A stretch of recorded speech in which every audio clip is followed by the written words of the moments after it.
나왔습니다. 그리고 남쪽 국방부도 마찬가지로 격한 발언들을 쏟아내고 있고요.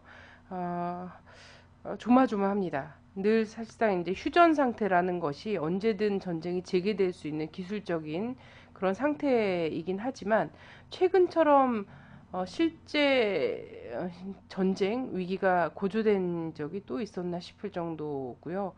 자, 대선을 앞두고 이래저래 또 북풍이 필요한 사람들이 또 있는 것 같기도 하고요. 우리 국민들이 굉장히 불안한 상태인데요. 한반도 오늘에서 채널 615에서 자세하게 좀 알아보도록 하겠습니다. 한반도 오늘로 가시겠습니다.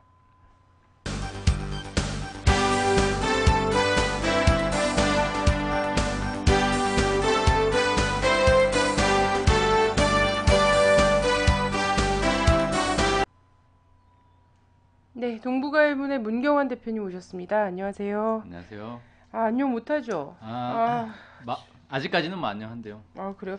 저는 좀 과하게 좀 과민한 편인가 봐요. 생긴 것 같지 않게. 네. 그래서 그런지 막 최근에 막 사이렌 소리가 막 들리는 것 음, 같고 어디서 앰뷸런스 지나간 소리도 깜짝 놀래고 막 네. 이러거든요. 그래서 굉장히 뭐 하는 일이 이래서 그런지 모르겠지만 이게 갑자기 급변하는 이제 한반도 상황 이런 것 특히나 지금 막 위기 상황이기 때문에 굉장히 긴장돼 있거든요. 그리고 네, 특히 지금 어제 오늘은 저는 깜짝깜짝 놀랍니다. 네. 긴장을 해야 될 때가 됐습니다, 네. 이제. 자, 어제 이명박 대통령이 그 연평도를 긴급 방문했어요. 네. 예, 본인이 굉장히 위험한 거라서 뭐 긴급 그 방문을 했다. 아주 비밀리에 전격적으로 단행했다는 거 본인 입으로 엄청나게 강조를 하더라고요. 네, 그런 거 그렇죠. 보면 지금이 엄청 긴장된 상황이라는 걸 인식하고 있는 거예요. 그죠? 그렇죠. 네. 자신의 어떤 섣부른 어떤 행보나 이런 것들이 전쟁으로 비화될 수 있다는 걸 본인이 잘 알고 있는 것 같아요. 그러니까 그렇습니다. 네. 그러니까 뭐 전격적으로 방문했다면서 이렇게 자화자찬이라고 하기도 뭐한데 하여튼 그런 걸 하지 않았나 싶은데요. 자, 대선 주자들 사이에서도 NLL 논쟁이 좀 벌어지고 있고요. 근데 이런 상황에서 연평도를 방문했다는 점이 뭐 어쨌든 의도가 있겠죠? 그렇죠. 네. 이분이 또 의도 없이 한 뭘 하는 사람 엄청난 생각이 없는 것 같은데 또 의도 없이 뭘 한 사람도 아니거든요. 네, 그래서 뭐 예. 꼼수의 대가다 뭐 이렇게 얘기할 근데 수도 있고. 방문한 목적이 뭐였나요? 그러니까 일단 청와대에서는 11월 23일이 연평도 이제 포격 2주기가 되는 날이다라고 해서 그것 때문에 이제 간 거다라고 하는데 사실 그렇게 따지고 보면 지금 갈 때가 아니잖아요. 그날 맞춰서 가면 되는 거지. 그러니까 날짜가 너무 터무니없이 좀 한 달도 넘게 남았는데 그것 때문에 간다는 건 날짜 계산을 전혀 못하는 거 아닌가? 그러게요. 그래서 예. 명분이 너무 약하다 싶고 이건 명백하게 지금 이 대선 주자들 사이에서 NLL이 논쟁이 되고 있으니까 거기에 맞춰서 간 것 아니냐 이렇게 볼 수밖에 없죠. 그래서 지금 뭐 이 야당들도 다 한 목소리로 그 얘기를 하고 있습니다. 민주당도 뭐 어제 그 대변인 브리핑을 통해서 이 정치적 의도를 의심하지 않을 수 없다. 뭐 이렇게 얘기를 했고요. 통합진보당의 이정희 후보 같은 경우는 아예 이제 신부품 공작이다. 뭐 이렇게 이제 얘기를 하면서 대선 개입 중단하라 이렇게 요구를 하기도 했고요. 어쨌든 뭐 새누리당에서는 이 뭐 왜 영토 수호의 의지를 밝히는데 색깔론을 들이대느냐라고 자기들 그렇게 이제 주장을 하고 있는데 이거 누가 봐도 뭐 초등학생이 봐도 아 이게 NLL이 대선에 논쟁이 되니까 대선에 개입하려고 한 거구나라는 걸 누구나 쉽게 알 수 있는 그런 상황이었습니다. 네. 영토수호를 위해서 했다. 근데 사실은 이게 그 박근혜 선거운동이다 뭐 이렇게 바라보고 있지 않습니까? 그죠? 그렇죠. 뭐 예. 이건 근데 이렇게 드러내놓고서 노골적으로 선거운동하면은 노무현 대통령 같은 경우에는 이제 열린우리당 선거운동 했다면서 탄핵 뭐 이렇게까지 가지 잘 않았습니까? 됐으면 좋겠다 말 네. 한마디에 그냥 잘 됐으면 좋겠다라는 말 한마디에 탄핵까지 갔었는데 이거는 사실 완전히 드러내놓고 한 거라서 탄핵감이다 이런 지적들도 있어요. 네. 그러니까 네, 사전에 그 전에 이제 그 뭡니까 민간 어선들이 NLL 인근에 이제 출몰했을 때 경고 사격 막 한참 하고 그러지 않았습니까? 네, 그때도 그 외교안보 장관 회의를 열어가지고 이 북한이 이 NLL에서 긴장을 네. 격화시켜서 대선에 개입하려고 한다. 철저히 막아야 된다. 이런 얘기를 했거든요. 그래놓고 자기가 이제 거기 가가지고 근데 사실 그때 방송 때도 제가 이제 말씀드렸듯이 그 NLL에서 북한이 뭐 어선들을 내려보내가지고 대선에 개입하면 그 누구한테 도움이 되겠습니까? 근데 그거를 이 국민들한테 NLL이 마치 우리의 이제 주권을 뺏기는 것처럼 NLL을 포기하면 주권을 뺏기는 것처럼 이렇게 막 선전을 해가지고 NLL을 지켜야 된다라는 걸 이슈로 만들어 놓고 거기에 이제 직접 대통령이 가가지고 막 일종의 이제 쇼를 보인 거죠. 그렇게 한 거는 대선 개입이다. 뭐 이렇게 명백하게 얘기할 수 있겠습니다. 네. 이 방문 당시 발언들도 좀 수위가 위험합니다. 예, 예, 통일될 때까지 NLL을 목숨 걸고 사수하라 라고 얘기를 했어요. 예, 실제 통일을, 무력 통일을 생각하지 않으면, 그죠? 북진 통일, 무력 통일을 생각하지 않으면 나올 수 없는 발언이라고 보여지죠.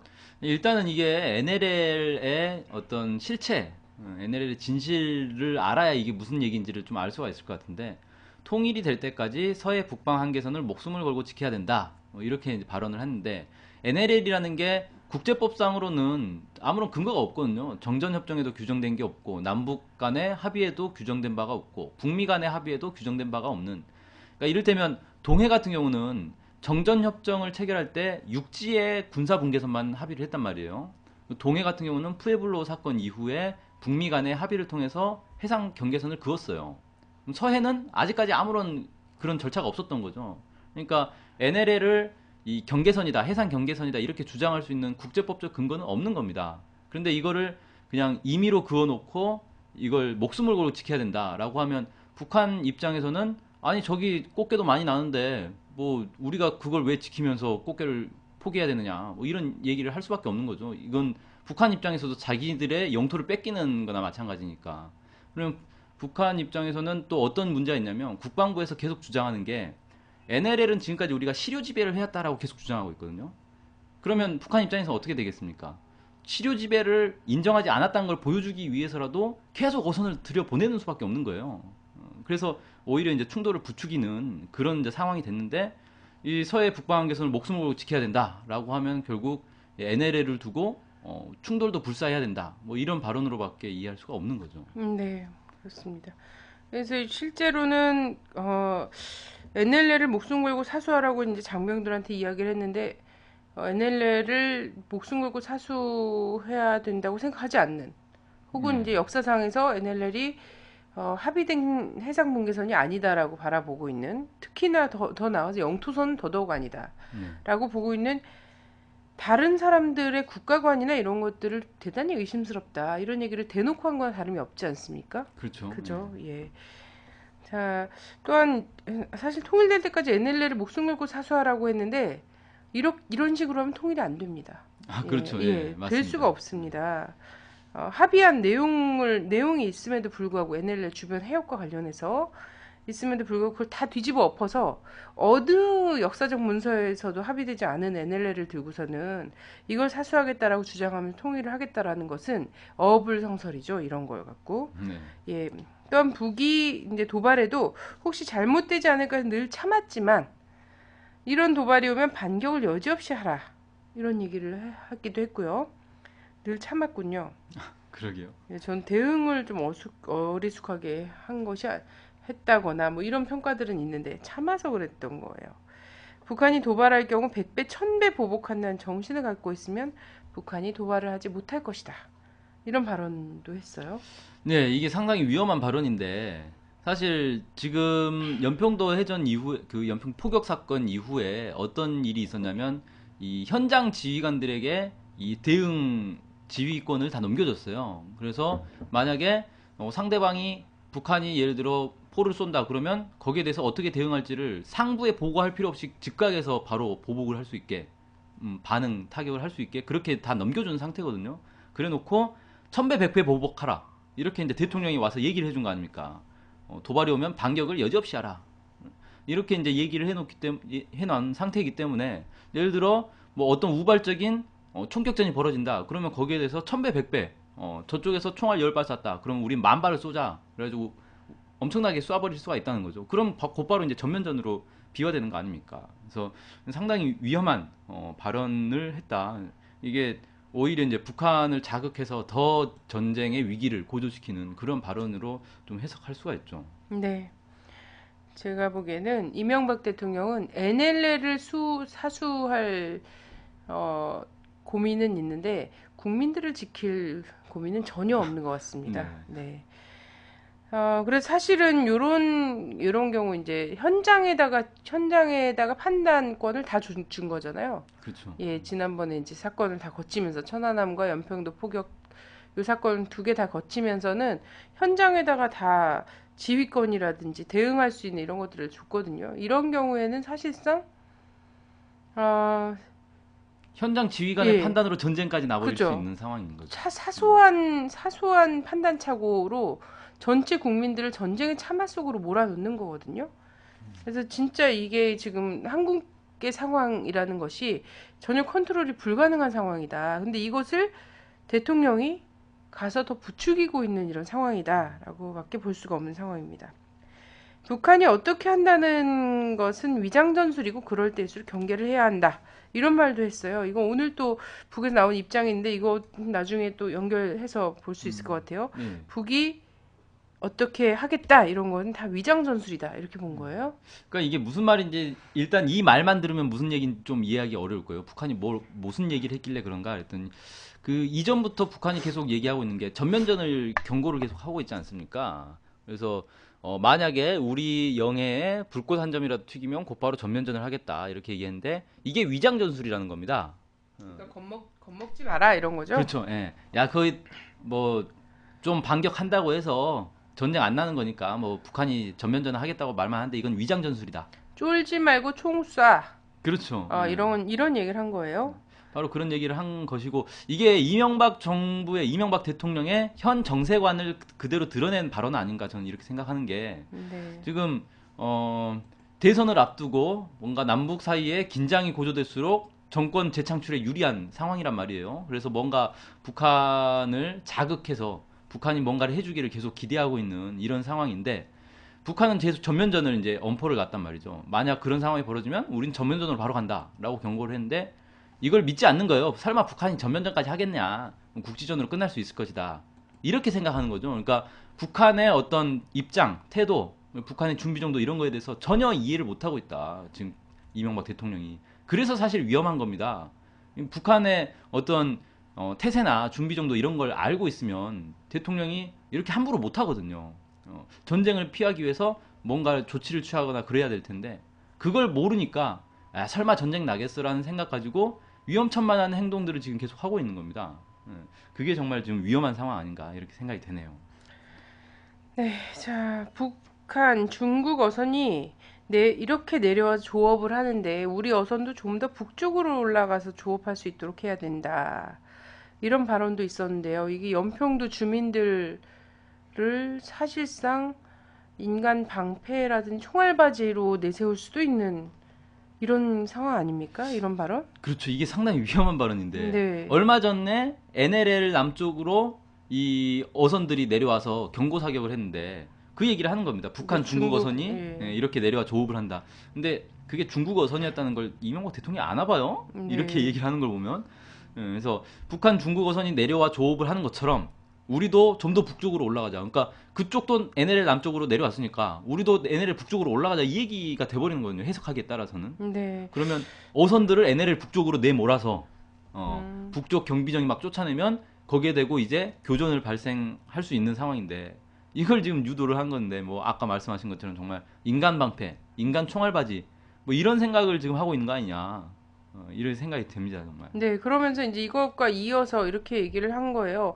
꽃게 성어기에는 이 북쪽으로 올라갈 수 있게 좀 더 이걸 완화하고 휴어기에는 또 그대로 하는 융통성을 발휘해야 한다. 이게 사실은 연평도 주민들을 어로 작업을 하고 있는 주민들을 생각해서 한다는 얘기라고 한 거예요.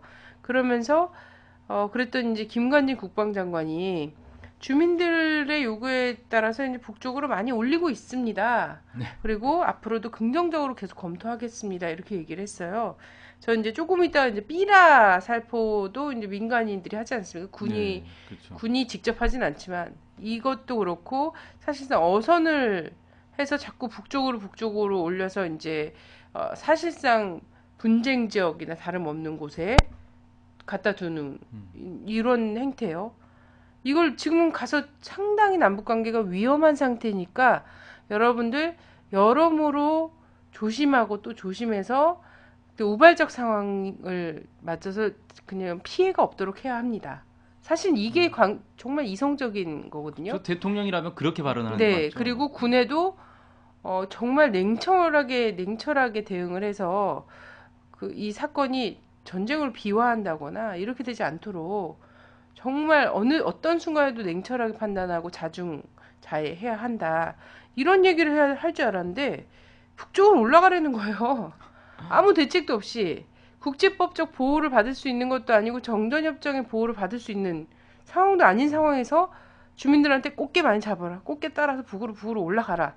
이런 얘기 하는 거 아닙니까? 그렇죠. 이게 그 예전에 노무현 정부 시절에도 한번 서해에서 충돌이 있지 않았습니까? 그때가 2002년이었던가요? 그랬을 것 같은데. 네, 2000년입니다. 예. 그때 그 충돌이 있고 나서 이 연평도 어민 한 명이 인터넷에 올린 글이 화제가 된 적이 있어요. 네. 그 글의 내용이 뭐였냐면, 아, 정말 너무 가슴이 아프다. 사실은 이 충돌이 우리 때문에 일어난 거다. 이렇게 얘기하면서 그때 이제 이 꽃게를 잡기 위해서 계속 북으로 올라가다 보니까 이 경비정들의 경고를 무시하고 북으로 올라가 버렸다는 거예요.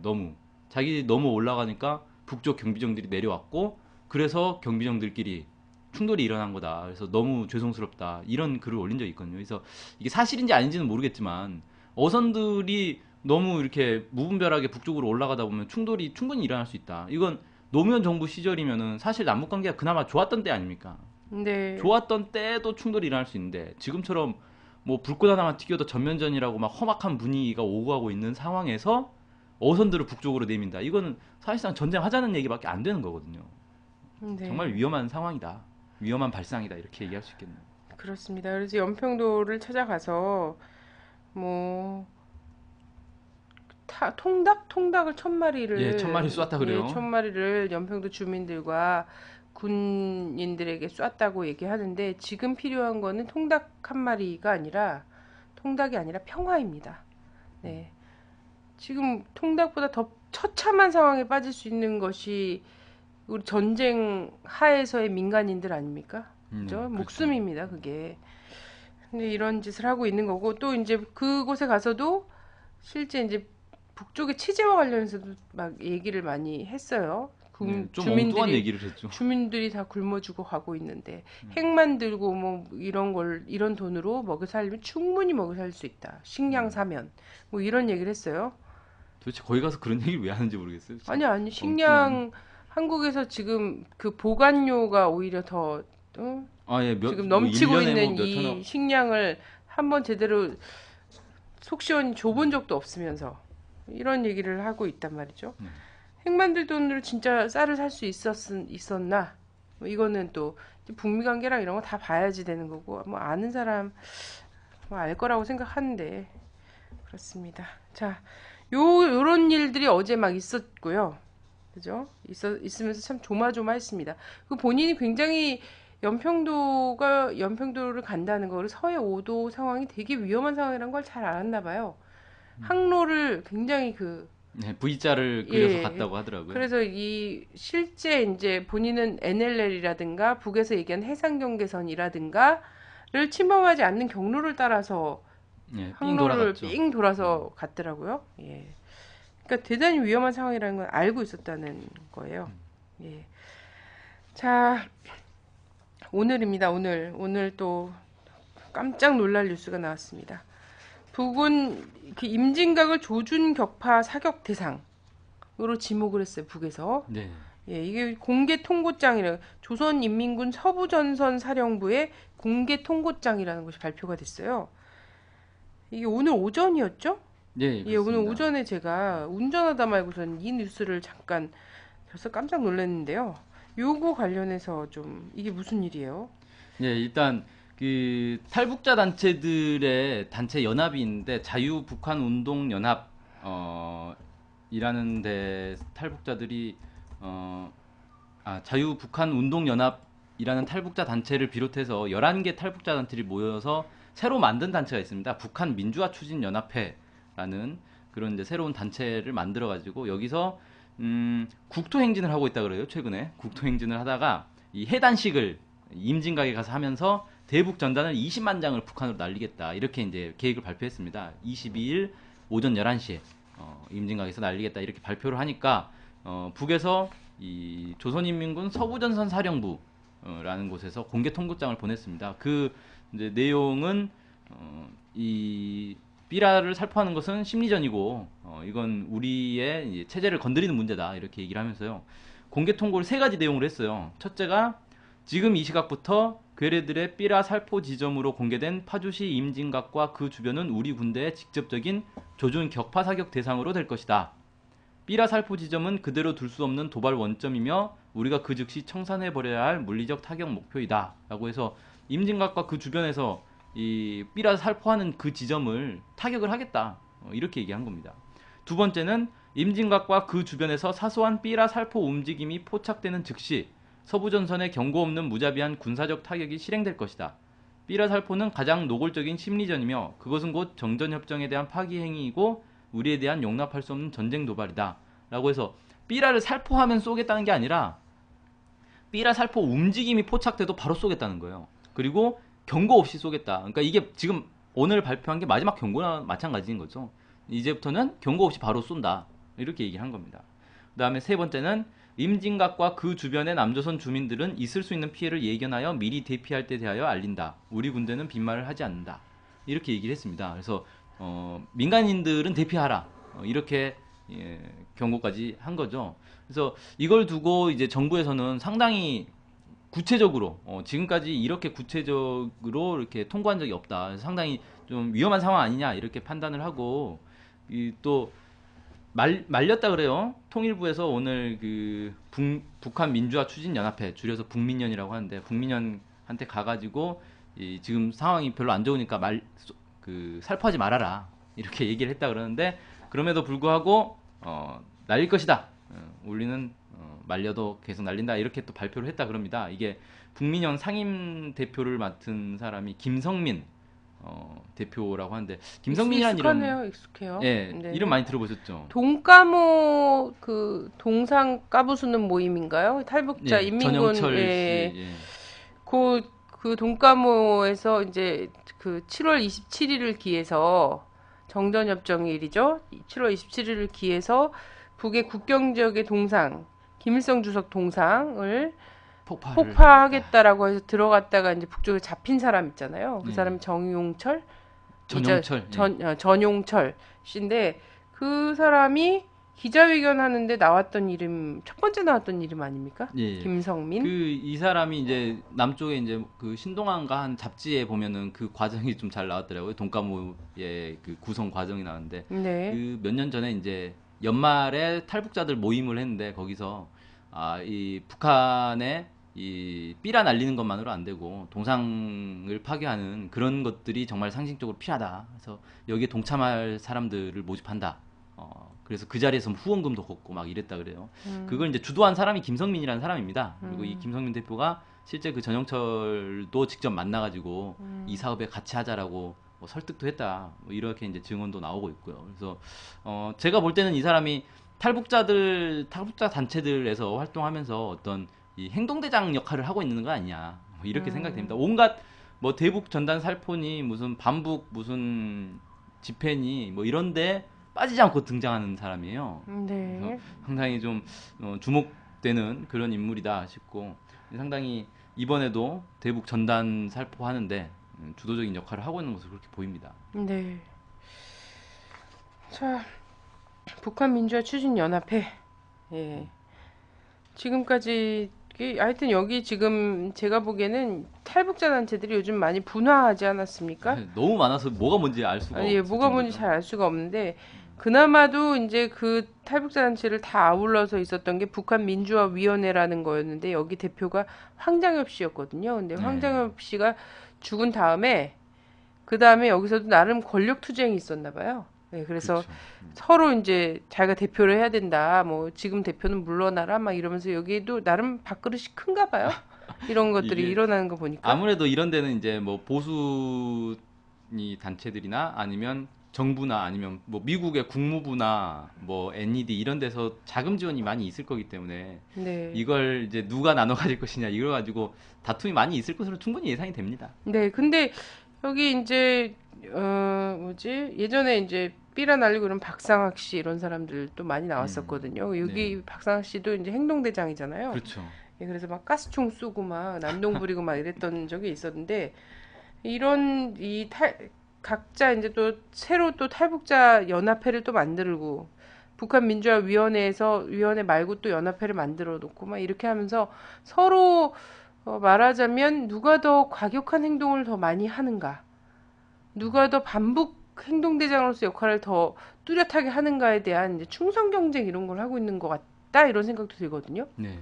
아무래도 돈이 걸려 있는 문제인가 봐요, 이권이. 그렇겠죠. 예. 예, 그리고 어쨌든 삐라 한번 날리는데 좀 어마어마한 돈이 들잖아요. 일단 우리가 20만 장의 그 유인물을 복사하기 위해서 인쇄비도 뭐 만만치 않겠죠. 저희는 정말 힘들거든요. 이 진보 단체들은 20만 장 유인물 한다는 건 정말 20만 장을 한 번에 찍어본 적이 없습니다. 네네. 제가 뭐 여러 번 어, 유인물 인쇄를 해봤지만 그렇게 이게 힘든 일인데 하여튼 이런 거에 뭐 나름 아주 그 조악하고 작은 거지만 이거는 폭발물이거든요.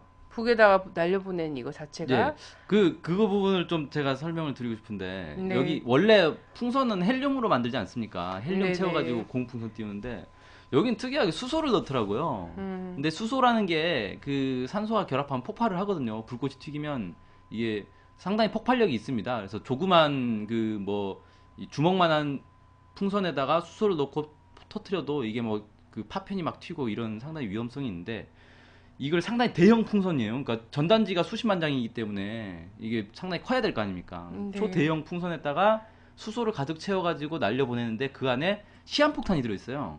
그러니까 그냥 가다 저절로 터지는 게 아니라 목적지가 갈 만한 시간이 되면 터지도록 서너 시간 후에 터지도록 그렇게 만들어놨습니다. 그러니까 북측 입장에서 보면 폭탄을 계속 보내는 거예요. 바람이 싫어가지고. 이게 수소폭탄 아닙니까? 수소를 집어넣어가지고 안에 폭탄을 넣고 이거 자칫해가지고 민가에 떨어져가지고 사상자가 발생할 수도 있는 일인데 네. 이런 상당히 위험한 왜 헬륨을 안 쓰는가 했더니 뭐 헬륨은 비싸기 때문에 수소를 쓴다 그러는데 정말 참 그것도 황당한 얘기이기도 한데 네. 아무튼 안에 뭐 GPS가 장착돼가지고 네. 원하는 위치에서 폭탄이 터지도록 그렇게 설계한 무기입니다 이것도 사실상. 네. 그러네요. 하여튼 대단히 이걸 뭐 삐라 자체만으로도 심리전이다 이렇게 바라보는 게 특히 크고요. 그리고 그 그렇죠. 삐라 내용 자체가 이제 북의 최고 존엄 모독 그렇죠. 이런 것들에 대한 반발을 지금까지 계속 사오지 않았습니까? 그래서 지금 요 뉴스에 대한 댓글들을 보면요. 제발 삐라 날리고 싶으면 대선 이후에 날려라. 이런 왜 하필이면 대선 전에 왜 이런 거 이거 굳이 지금 그렇게 꼭 날려야 되냐? 삐라 뿌리지 마라. 이런 것도 있고 삐라 그렇게 날리고 싶으면 니네가 직접 들고 가라. 뭐 이런 내용들도 있어요. 그리고 이제 정부에 대해서도 삐라 뿌리는 국민만 국민이냐. 살자 국민 좀. 임진각 주변의 주민들은 무슨 죄입니까 그게? 그러니까요. 얼마나 두렵겠어요? 근데 이게 이제 상당히 위험한 상황인데요. 이 상당히 위험한 상황에 대해서 좀 안일하게 보는 것도 좀 있는 것 같아요. 왜냐면 북은 늘 그랬다. 네. 뭐 이런 거죠. 늘 그래왔다. 이게 김관진 장관의 오늘 발언이었어요. 전부터 계속 그랬다. 그리고 어제 바로 이명박 대통령이 한 얘기죠. 북이 뭐라고 하든 그거는 그냥 위협이다. 네, 예, 위장 전술이니까. 위장 전술이니까 거기 신경 쓰지 말고 대처해라. 뭐 이런 거예요. 그래서 실제 뭐 조준 격파 사격 대상이다라고 얘기를 해도 크게 늘 남북 관계 그래 왔는데 사실상 이명박 정부 5년 내내 그래 왔기 때문에 사람들이 약간 관성에 빠져 있을 수도 있거든요. 네, 그렇죠. 근데 이번에 그 통고장 같은 경우에는 평소에 얘기했던 거랑은 좀 다른 부분이 있지 않습니까? 예, 일단 예. 톤도 높고 네. 그다음에 뭐 주민들을 대피하라고 직접 얘기를 한 것도 그렇고 그다음에 네. 삐라를 날리면 쏘겠다는 것도 아니고 삐라를 살포할 조짐만 보여도 움직임만 보여도 바로 쏘겠다. 경고 없이 쏘겠다. 이런 상당히 좀 강도 높고 네. 이 수위가 높은 그런 경고들을 지금 날리고 있습니다. 네, 그렇습니다. 그리고 어쨌든 주민들은 있을 수 있는 피해를 예견하여 미리 대피할 때 대해 알린다 이랬는데 전 궁금한 게 그래서 남쪽에서 이제 통일부가 자제해달라고. 삐라 뿌리는 걸 네. 자제해달라고 북한민주추진연합회에 요청을 한 거죠. 네. 예, 요청을 했습니다. 통일부는. 국방부는 근데 뭐 그런 거 뭐. 네. 국방부도 자제 좀 해달라라는 말을 먼저 하고 이렇게 했으면 모르겠는데, 그게 아니라 뭐 맨날 해왔던 얘기고, 만약에 공격한다면 도발 원점을 타격하겠다. 뭐라 네. 그랬죠? 완전? 도발 원점을 완전 경멸하겠다. 음. 이런 표현을 썼습니다. 그러고 있는데 통일부는 북한민주주의연합회 쪽에 그 자제해달라라고 얘기했고 북한민주주의연합회는 그래도 살포하겠다. 살포하겠다라고 얘기를 한 겁니다. 그러니까 뭡니까 이거?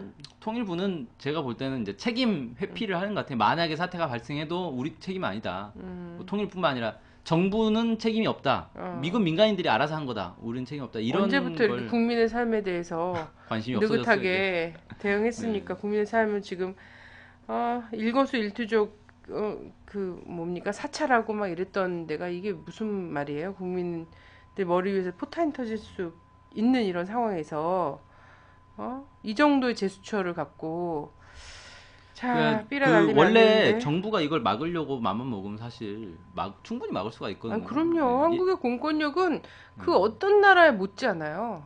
뭐 예를 들면 네. 그 원래 공중에 뭔가를 띄울 때는 경찰서장의 허락을 받게 돼 있습니다, 법으로.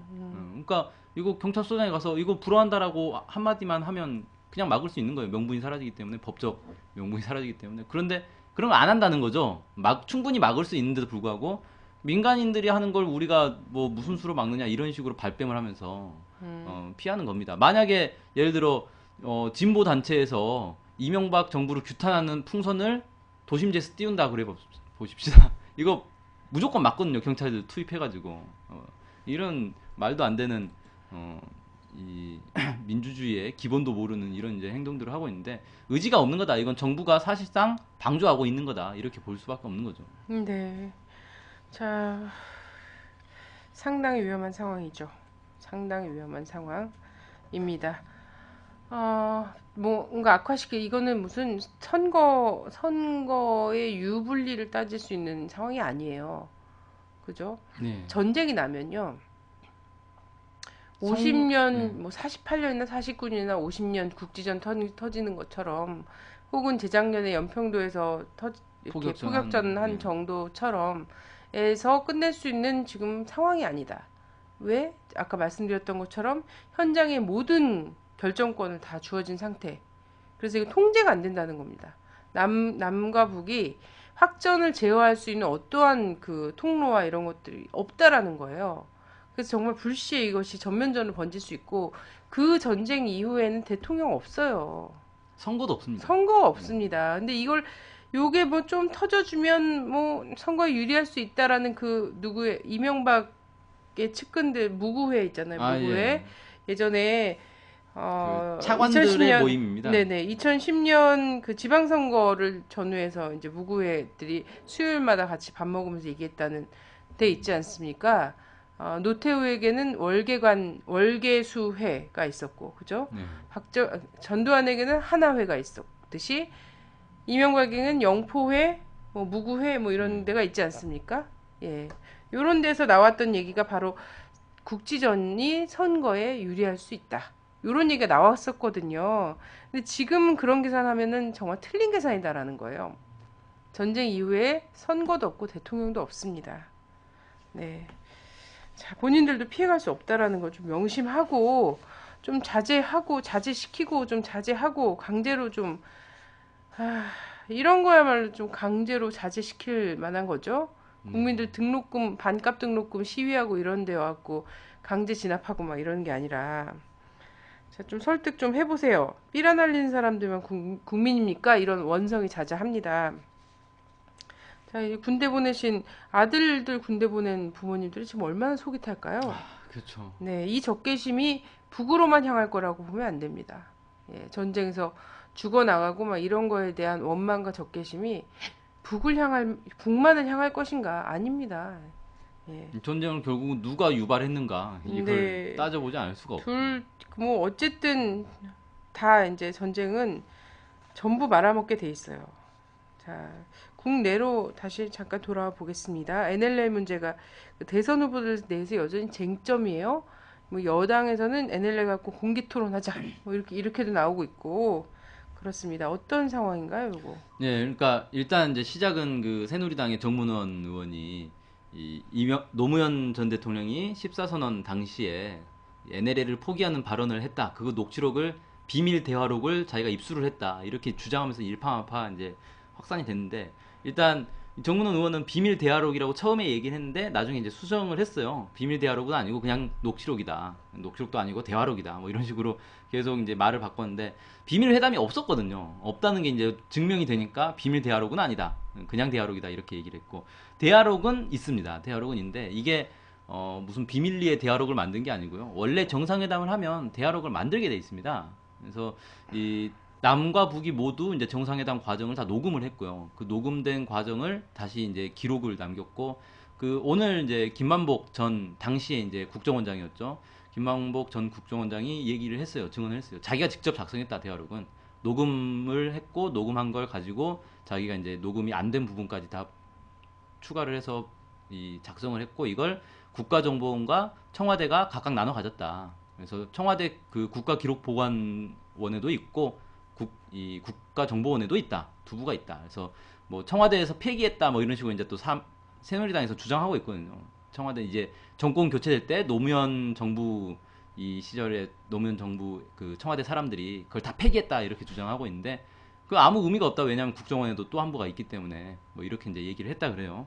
근데 이제 문제는 이걸 정문원 의원은 어떻게 입수했느냐? 국가 기밀이거든요. 이건 국가기록원에 있는 걸 보거나 국가정보원에 있는 걸 보거나 어쨌든 이건 국가 기밀인데 이걸 도대체 어떻게 본 거냐? 이게 이제 문제가 되는 거고 봤으면 그 내용이 맞는 거냐? 보지도 않고 지금 엉뚱한 얘기 하는 거 아니냐? 혹은 봐놓고 딴소리 하는 거 아니냐? 이제 이런 주장이 이제 팽팽하게 맞서고 있는 겁니다. 근데 이제 논쟁이 좀 바뀌었어요. 초반에는 이런 논쟁이 벌어졌었는데 지금 이제 새누리당 같은 경우는 그 녹취록이냐 뭐 대화록이냐 이게 있느냐 없느냐 이게 중요한 게 아니라 실제 노무현 대통령이 무슨 발언을 했느냐, NLL을 포기하는 발언을 했느냐 안 했느냐 이걸 가지고 논쟁을 하자 뭐 이렇게 나오고 있고요.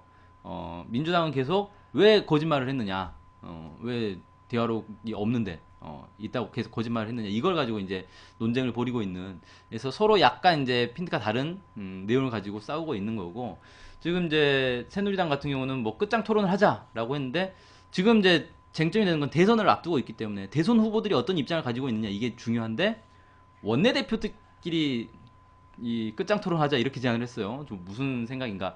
박근혜 후보는 좀 자신이 없나? 라는 생각도 좀 들고 이렇게 얘기를 했고 민주당 쪽에서는 말도 안 되는 소리다라고 하면서 박근혜 후보가 책임을 지겠다라고 약속을 하면 국가기록원에 있는 걸 까도 좋다. 한번 해보자. 뭐 이렇게 이제 나오고 있는 이런 상황입니다. 여기까지 와서 이제 서로 논쟁을 벌이고 있는 와중에 이명박 대통령이 느닷없이 연평도를 가가지고 NLL을 끝까지 목숨을 걸고 지키자 뭐 이런 발언을 하면서 새누리당이 힘을 실어주는 이제 그런 행동이 있었던 거고요. 네. 네. 뭐 여기까지가 이제 일단 상황이다. 뭐 이렇게 볼수 어쨌든 있겠네요. 박근혜 후보는 NLL 관련해 갖고 굉장히 세게 얘기를 했단 말이죠. 응? 센 이야기를 자기도 나름대로 했어요. 네. 그러면서 뭐 우리 장병들이 목숨을 바쳐서 지킨 선인데 이거를 뭐 포기한다던가 아니면 뭐 그걸 함부로 변경한다는 건 있을 수 없는 일이다. NLL을 누가 변경하자고 합니까? NLL은 NLL이에요. 그걸 변경하자는 말을 누가 하겠어요. 근데 하여튼 그러면서 본인이 이제 확실하게 답을 할 필요가 있었다 이런 얘기를 하면서 결국 국민들이 알고 싶은 건 진실 아니냐 이런 얘기를 했단 말이죠. 그렇죠. 네. 정말 진실의 지읒도 모르는 얘기가 아닐 수 없습니다. NLL 관련해서는 공부 정말 해야 되고요. 아버지인 박정희 대통령한테 물어봐도 이런 식으로 NLL 갖고서는 싸우지 않았을 거란 말이에요. 거기 가서. 그 7.4 남북 예. 공동성명 하는데 가갖고 서해상 군계선 갖고 싸웠겠습니까? 그럼 7.4 남북 공동성명이 안 나왔어요. 그때 당시에 또 일화가 있습니다. 70년대 그 박정희 정부에서 이 NLL 문제를 가지고 그 북한 측에 이제 북한 어선이 자꾸 넘어오고 그러니까 이걸 가지고 항의를 하려고 했는데 유엔사에 문의했죠. 유엔사가 아니라 아마 주한미 대사에 문의를 했을 거예요. 그래서 네. 주한미 대사가 이제 본국에 이 또 외교 문서 전문을 보냈어요. 그래서 답변이 네. 왔는데 그건 임의로 그은 선이다. 그거 가지고 싸우지 말아라. 싸워봐야 좋을 게 없다. 이런 식으로 답변이 왔다는 거예요. 네, 그래서 네, 알겠습니다. 이랬잖아요. 그렇죠. 네. 이거를 알아야 돼요. 아버지도 그걸 문제 삼아서 전쟁을 낼 것 같았으면 벌써 냈을 사람이란 말이에요. 그렇죠. 근데 못했단 말이에요. 왜? 그게 유엔에서도 인정받지 못한 선이기 때문에 그렇단 말입니다. 근데 그거를 진실이라고 이야기하면서 본인은 또 끝장 토론에 나올 수 있는 어떤 준비라든지 자신도 없으면서 새누리당에서는 이걸 어떤 이렇게 정략적으로 들고서는 막 하는 거고 또 여기에 MB가 또 붙어갖고 선거운동을 막 해주는 거죠. 네. 그리고 사실 NLL 문제가 부각되니까 이 박근혜 씨 지지율이 또 높아졌다는 거예요. 본인들 분석으로는. 전 뭐 여론조사는 지금은 좀 모른다고 봅니다. 여론조사는. 예. 근데 그 모르는 여론조사 그 1000명 중에 20% 100명 해봤자 20명이 대답할까 말까 한 여론조사잖아요. 네. 이런 여론조사에 따라서 또 여기에 뭐 좌지우지 되면서 사람들이 이걸 갖고서는 누구랑은 뭐 단일화 할 수 있고 없고 막 이런 얘기들 막 하는 것 자체도 굉장히 우스운 일인데 어쨌든 그러면서 이후엔 뭐 NLL을 문제 삼았더니 그나마 답보 상태였던 그 지지율이 좀 올라가는 것 같다 이러는 거죠. 네. 정수장학회 이런 것도 다 덮고 그러다 보니까 이제 NLL에서 한 발 더 나가서 아예 전쟁이 터져주면 어떨까 이런 유혹에 빠졌나 봐요. 아, 예. 예. 아, 저는 참 하여튼 그런 것 같습니다. 그래서 이때 강하게 막 밀어붙이면서 NLL이랑 이 북풍 전쟁 위기, 안보 불안 이런 걸로 아마 끝까지 한번 가보자. 이런 것 같은데 이러다 큰 거 다친다 이런 말입니다. 네네. 네. 자, 이거 일각에서는요. 그래서 사실상 이제 박근혜 후보의 당선이나 이런 거 바라지 않는 국민들도 반 이상이죠. 반 이상입니다. 예. 대부분이라고. 반 이상입니다. 네네. 박근혜 후보를 확실하게 지지한 30% 내지 35%? 네. 예.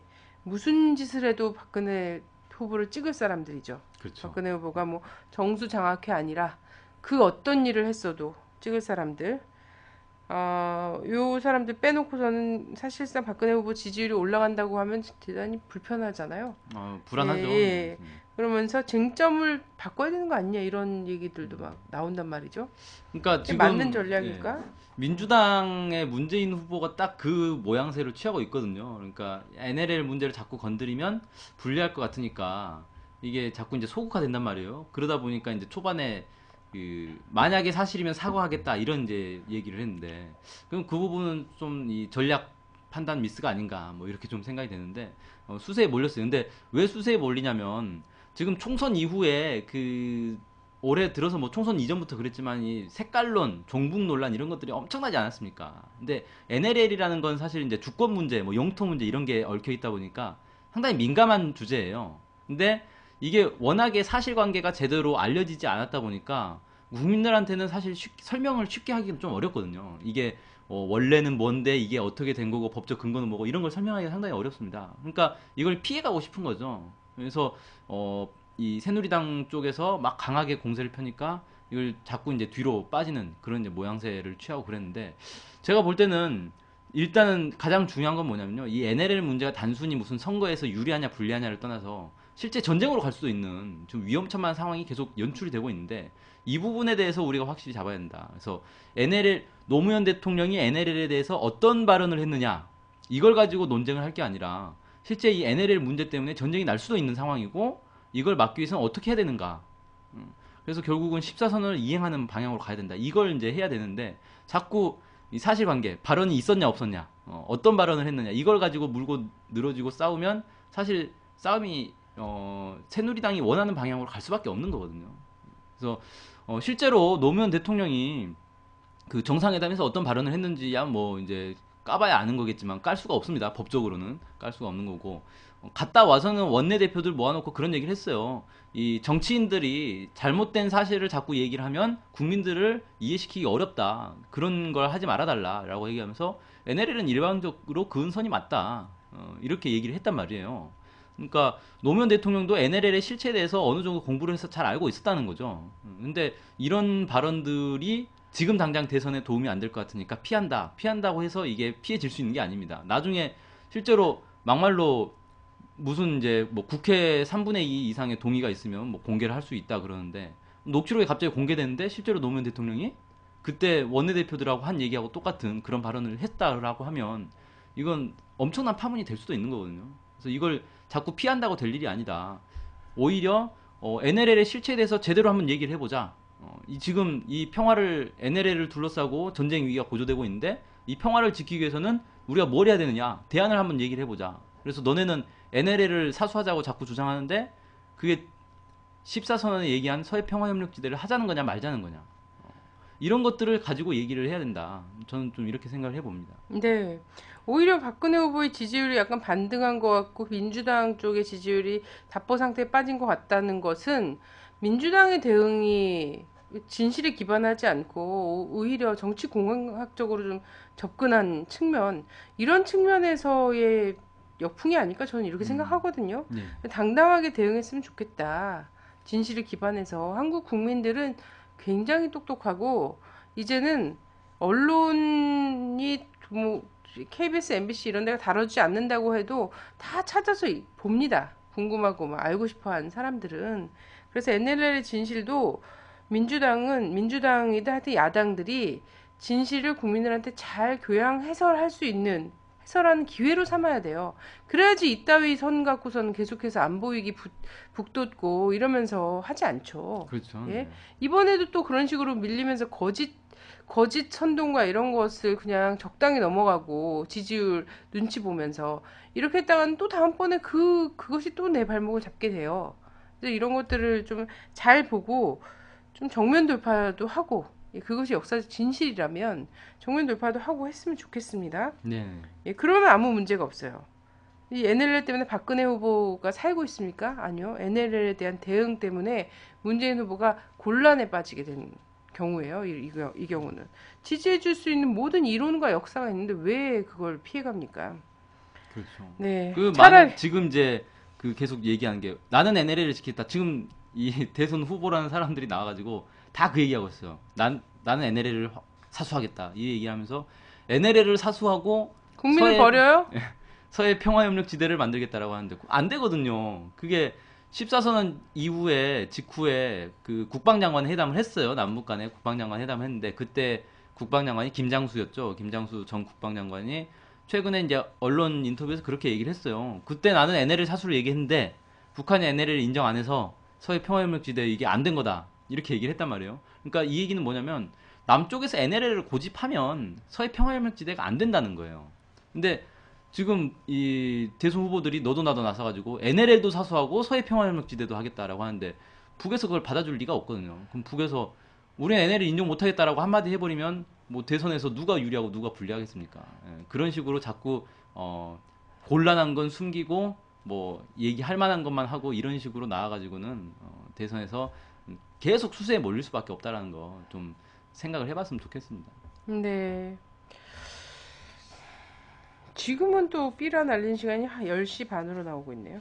네, 시간이 좀 바뀌고 그래. 국토행진을 빨리 끝내나? 아, 네. 하여튼 정부의 자재 권고에도 국민연은 당초 일정대로 살포할 계획이다. 네. 22일 오전 10시 30분 경기도 파주시 임진강 망배단에서 날려보낼 계획이다. 이렇게 하고 있어요. 일단 이건 임진각 뭐 주변 주민들은 좀 대피하셔야 될 것 대피를 하시는 게 같습니다. 맞을 것 같습니다. 예. 그냥 대피를 하셔야 될 것 같습니다. 실제 삐라를 강행한다면 할 거라고 지금 얘기하고 있기 때문에 정부가 삐라 살포도 좀 저지를 해야 될 것 같고요. 중단을 좀 시키게 충분히 설득하는 과정 가져야 됨과 동시에 요 접경 지역의 주민들의 안전과 관련해서도 정부도 적극적으로 이거 손 놓고 있으면 큰일 난다. 예, 국방부처럼 무슨 예, 뭐 확고히 대응하겠다 이게 이거 국민은 말로만 해서 어쨌든 불상사를 막을 수 있는 건 없어요. 예, 예, 말로만 해서 이길 수 있는 전쟁도 없고. 국민을 지키는 네. 이 자세가 아니죠 이건. 네, 그렇습니다. 그래서 국민들의 안전을 최일선으로 좀 놓고 대선 후보들도 그렇고 예, 정부 공무원들도 그렇고 이렇게 좀 생각을 하셨으면 좋겠습니다. 예, 감사합니다. 예, 통일로 감사합니다.